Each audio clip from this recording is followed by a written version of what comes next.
She was freezing alone at a bus stop in the dead of night, dressed in hospital scrubs with no way home. Then a stranger in a black car pulled up and simply said, "You're coming with me."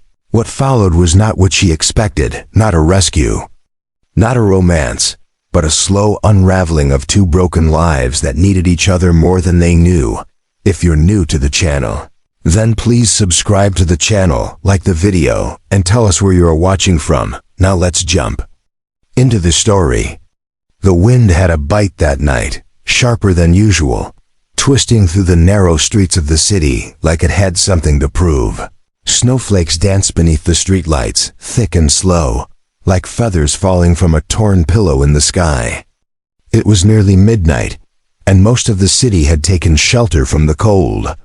Leaving the streets empty, and still Mira Dalton stood alone at a bus stop on Westbrook Avenue, her fingers tucked deep into the thin fabric of her jacket, her scrub pants flapping slightly in the wind. The hospital shift had run longer than expected. Again, and she had missed the last bus by only a few minutes. She kept telling herself another would come, even though she knew it wouldn't. Their phone was dead.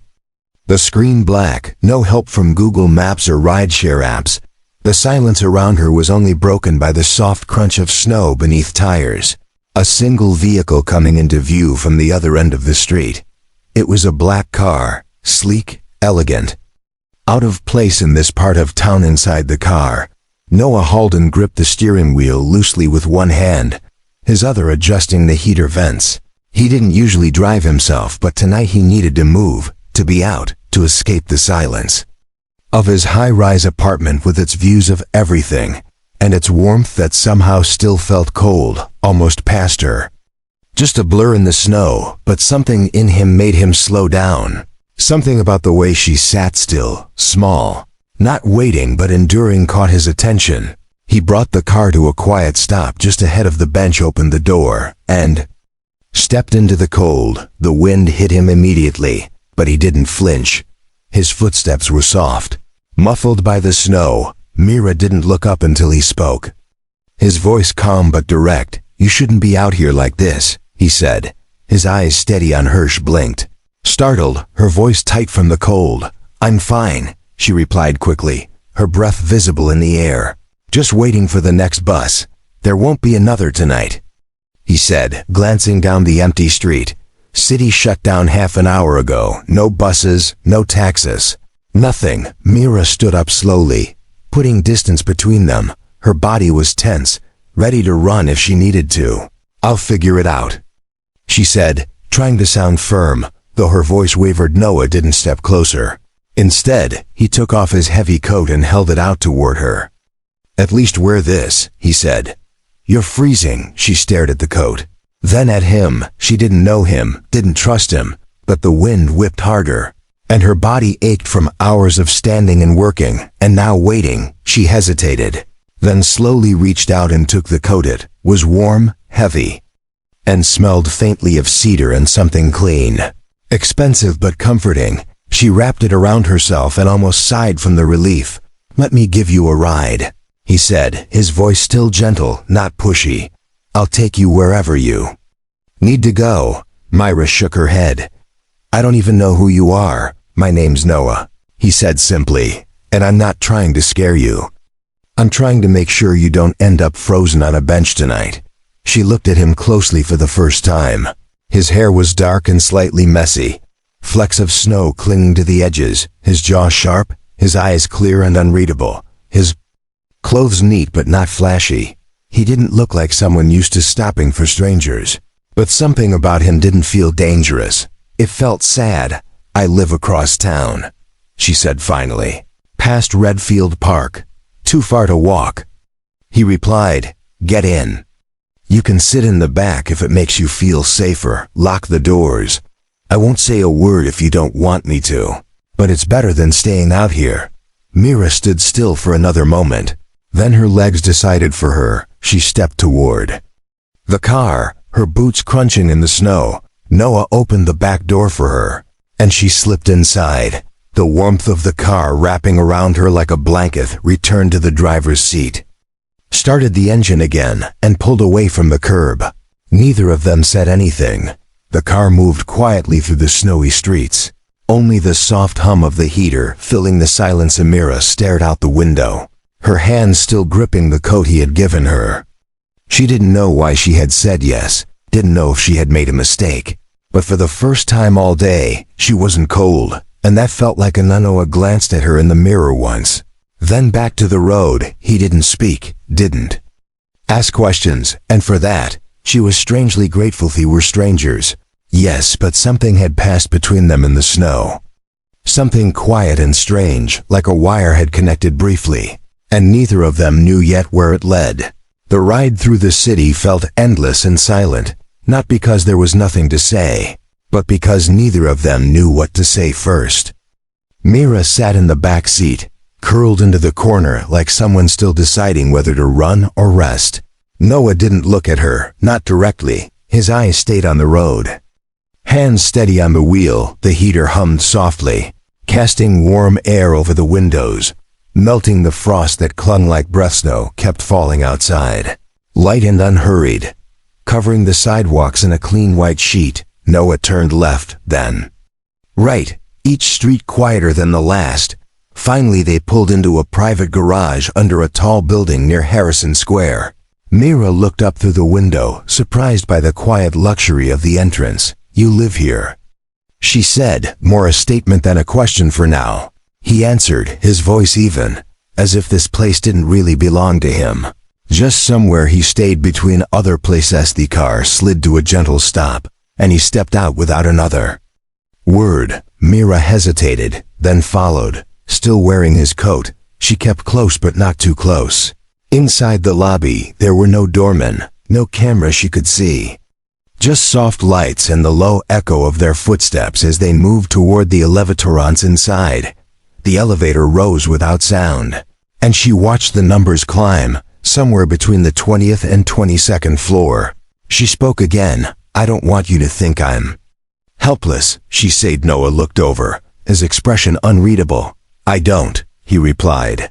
"But everyone needs a break sometimes."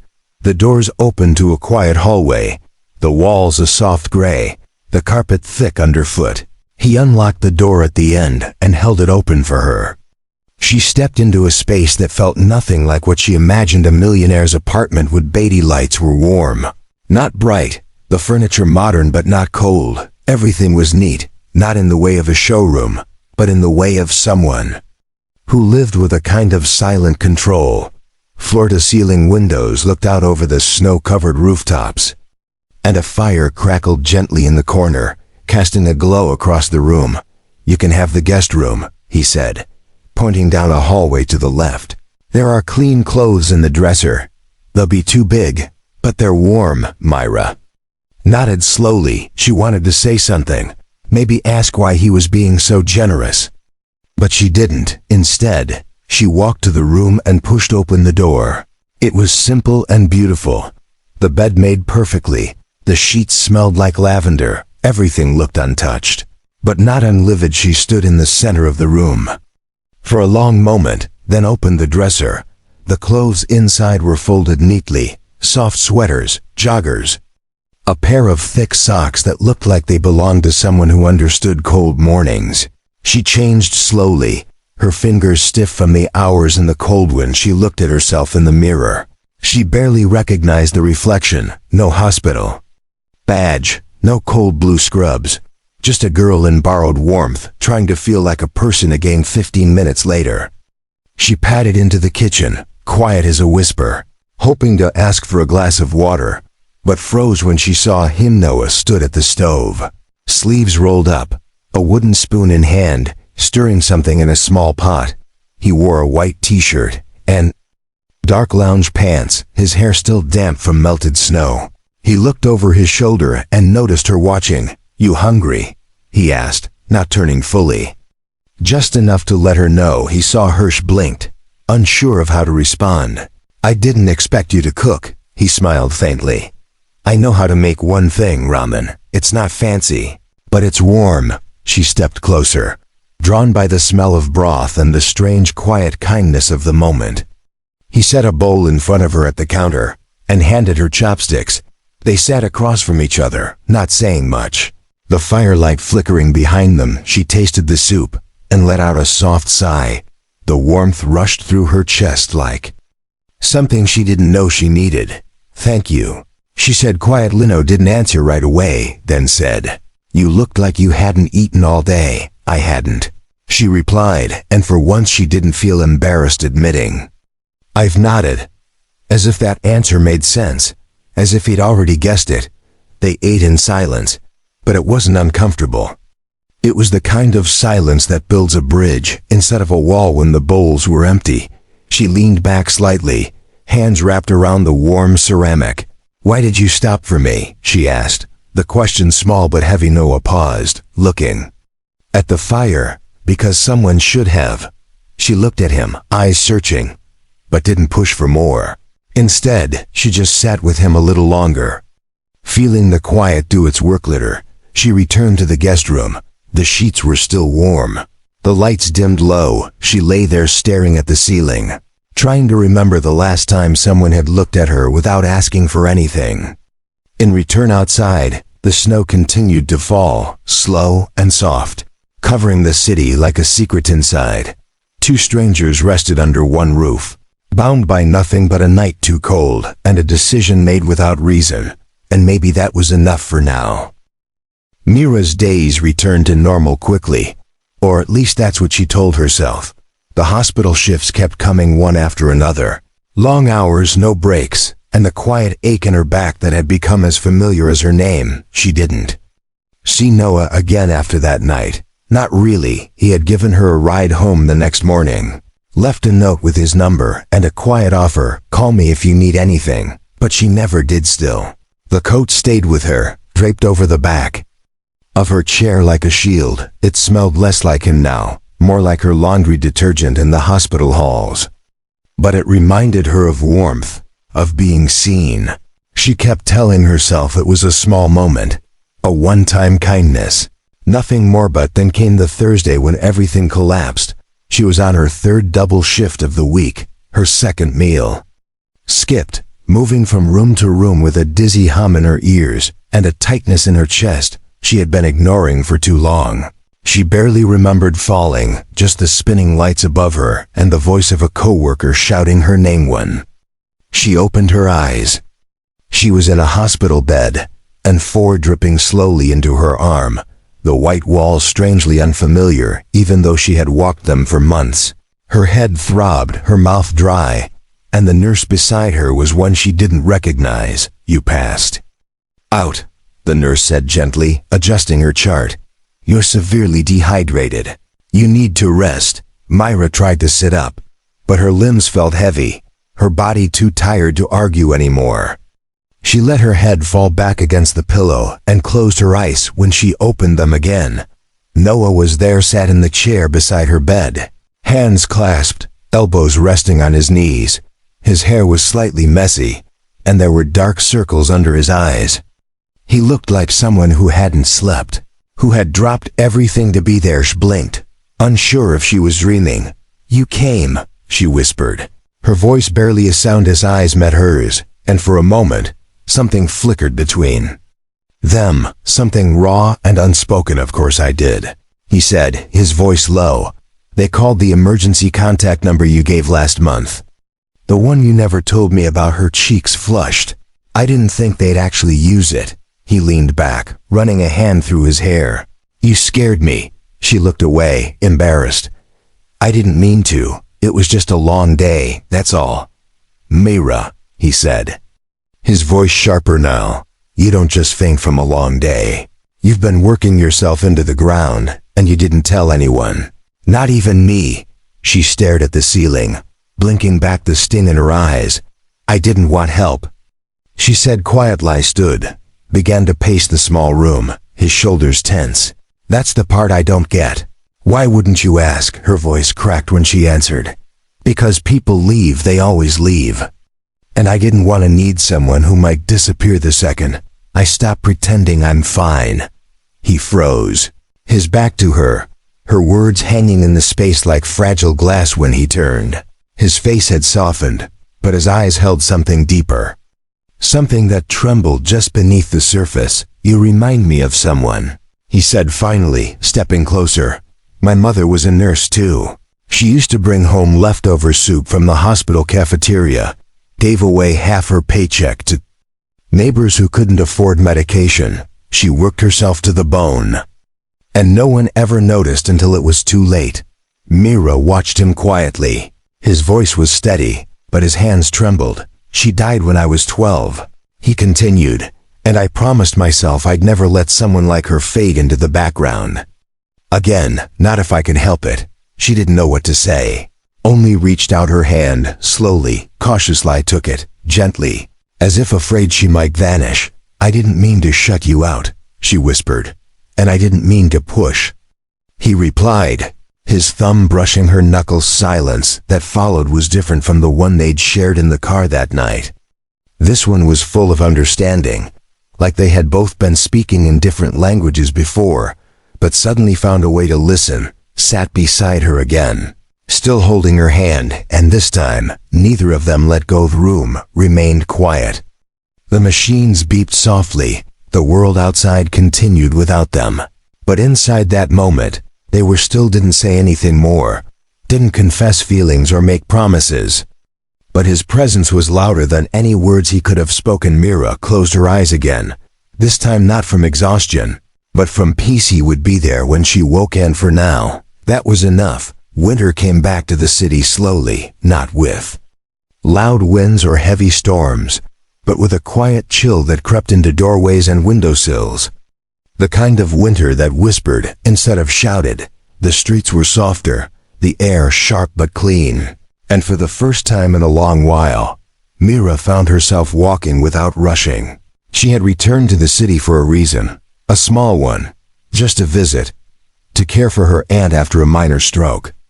But something about being back made the air feel heavier and lighter all at once. Shesh had changed in the months since she left. She had taken a position at a smaller hospital upstate, where the pace was slower and the faces were familiar. She had found peace there, not the kind that wraps you in silence, but the kind that comes from doing what you love without losing yourself along the way. Still, when she passed familiar streets or stood near the places they used to meet, a quiet ache curled inside her chest. She hadn't spoken to Noah since the hospital. Not really, not since the day she left his apartment with a soft goodbye. And no explanations. Remembered how he stood there in the hallway, his hand on the frame, his mouth opening to speak but no words coming out. She remembered thinking maybe he would stop her, maybe he would say the one thing that would make her stay. But he didn't, and so she left, and time moved on. Only morning, she walked into a little flower shop tucked between two bookshops. It was a place she had once loved, the kind that always smelled like fresh earth and orange peels. The bell above the door jingled softly as she stepped in, wiping snow from her coat. Her eyes scanned the rows of tulips and winter roses, and then they landed on him. Noah stood by the window, his back to her, a single stem of white tulips in his hand. He hadn't changed much, still tall, still calm, still wrapped in a kind of quiet that made the whole room slow down. She didn't move, didn't speak, just watched him for a moment. Unsure if she was ready to be seen. Then he turned. Their eyes met, and the shop around them faded. The air thickened, and the sounds of the street outside fell away. For a long moment, neither of them said a word. He set the flowers down gently, as if they might break, and stepped toward her. Not close enough to crowd her, just enough to let her know he still remembered. "You're here," he said, his voice softer than she remembered. "I am," she replied, her fingers tightening around the strap of her bag. Nodded once, as if that was enough for now. Then after a pause, he said, "You're coming with me, if you still want to." The words were almost the same as that night at the bus stop, but now they felt different. Not a rescue, not a command, just an invitation. An offering. Mira felt the tears rise before she could stop them. She nodded slowly. "I never stopped wanting to." He didn't rush forward, didn't pull her into his arms. He simply reached for her hand and took it with quiet care, like someone holding something they had once lost. They walked out of the shop together, past the snow-covered sidewalk, past the busy city noise, and into a small apartment near the edge of Central Park. It wasn't as big as his old place, but it was warmer, filled with plants and soft blankets, with little signs of her everywhere. Her favorite mug sat on the counter, her photo still framed on the shelf. He hadn't replaced her. He had waited. "You kept everything," she whispered, her voice breaking. "Just a little I kept you," he replied 6 months later. They stood in a garden surrounded by laughter and soft summer light. Friends and family gathered in quiet celebration. There were no grand speeches, no big stages, just a ceremony under the trees. A man and a woman promising to learn each other every day. Noah didn't read his vows from a card. He spoke them slowly, his voice steady but full of feeling. "I didn't know how to let people in," he said, looking into her eyes. "But you showed me how. Not with demands, not with expectations, but with kindness, with patience.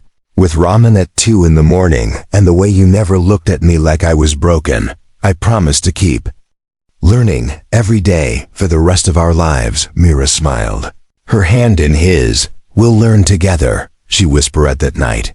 After the candles had burned low and the last guests had gone, they sat on the porch of their new home, wrapped in a shared blanket, listening to the hum of a distant storm, not afraid. Just still. She leaned her head on his shoulder and said, "I never thought a freezing night would bring me home." He kissed her hair and answered, "That night you didn't need saving, but I did, and somewhere far away, beyond the snow and the seasons and the long quiet in between, a bus stop." Bench stood empty, forgotten by most, but not by them. Not by the ones who knew that sometimes the coldest nights lead to the warmest beginnings.